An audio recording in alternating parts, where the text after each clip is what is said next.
यो course completely यो level 3 वटा लेभल हुन्छ यो कोर्सको। सबैभन्दा पहिलो लेभल अहिले हामी फाउन्डेसन लेभल भन्छौँ। भर्खरै कोर्स चेन्ज भएको हो यो। पहिला हामी यसलाई क्याप 1, क्याप 2 र क्याप 3 लेभल भन्थ्यौँ। CA professional level 1, CA professional level 2 र सीए प्रोफेसनल लेभल 3। अहिले हामीले चाहिँ त्यसको नाम चेन्ज गरेका छौँ। जे नाम राख्यौँ भने पनि यो 3 वटा लेभल, 3 वटा लेभल मध्ये पहिलो लेभल जुन यो फाउन्डेसन लेभल छ यो चाहिँ +2 को एक्जाम दिएर रिजल्ट वेट गर्दैखेरि हामी एडमिसन लिन पाउँछौँ। यो लेभल 6 महिनाको हुन्छ। अनि सीए को एक्जाम चाहिँ वर्षमा 2 पटक हुने भयो। 6 महिना हुने भएपछि त हैन, एक पटक अंग्रेजी महिनाको हिसाबले जुनमा र अर्को पटक डिसेम्बरमा 2 पटक एक्जाम हुन्छ। त्यो एक्जाम जुन एक्जाम आफूले एपियर गर्ने हो त्यो भन्दा 6 महिना अगाडि रजिस्ट्रेसन लिइसकेको हुनुपर्ने हुन्छ।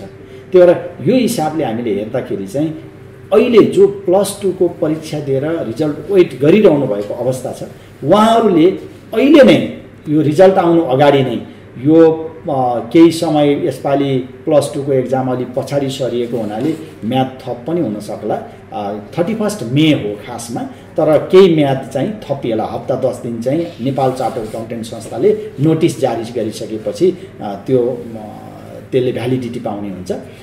31 मे सम्ममा हामीले रजिस्टर गर्यौँ भने डिसेम्बरको एक्जाम दिन पाउँछौँ र 30 नोभेम्बर सम्ममा रजिस्टर गर्यौँ भने चाहिँ हामीले जुनको एक्जाम दिन पाउँछौँ।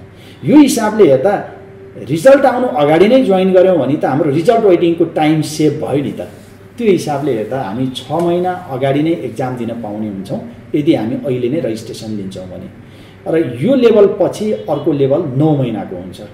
सेकेन्ड लेभल चाहिँ त्यो 9 महिनाको पछि आउने एक्जाम अहिले जो स्टुडेन्टले अहिले 31 मे भित्र अथवा आइक्यानले म्याथ थप गरेको समयभित्र एडमिसन लिनुभयो भने यो डिसेम्बर 2025 मा एक्जाम दिनुहुन्छ। डिसेम्बर 2025 मा एक्जाम दिएर फर्स्ट लेभल पास गर्नुहुने स्टुडेन्टले सेकेन्ड लेभलको एक्जाम चाहिँ डिसेम्बर 2026 मा दिन पाउनुहुन्छ। भनेपछि आजको मितिबाट हामीले हेर्दाखेरि त उहाँको 1.5 वर्षमा नै थर्ड लेभलमा पुग्नुहुन्छ।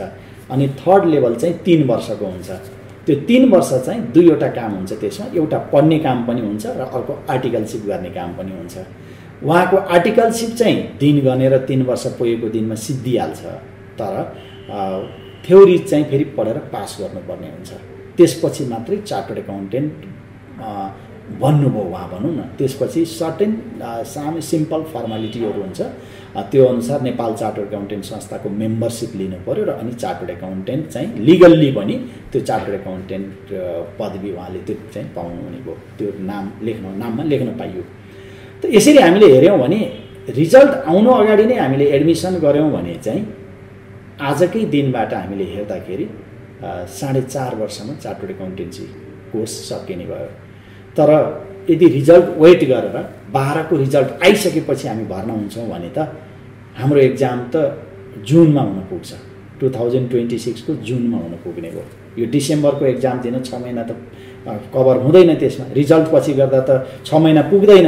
अनि हामीले 2026 को जुनमा एक्जाम दियौँ भने चाहिँ फेरि हाम्रो 6 महिना बढ्न जाँदा त हामी 5 वर्ष कोर्स जस्तो भयो नि त हैन।